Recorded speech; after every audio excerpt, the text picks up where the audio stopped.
إن في ذلك لآية لمن خاف عذاب الآخرة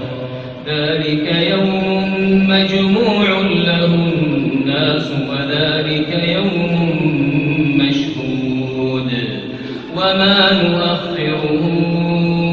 إلا لأجل معدود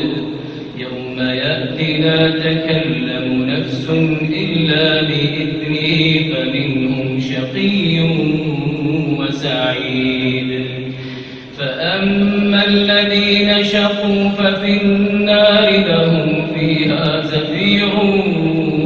وشهيق خالدين فيها ما دامت السماوات والأرض إلا ما شاء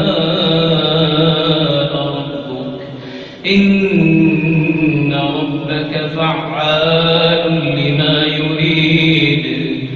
وأما الذين سعدوا ففي الجنة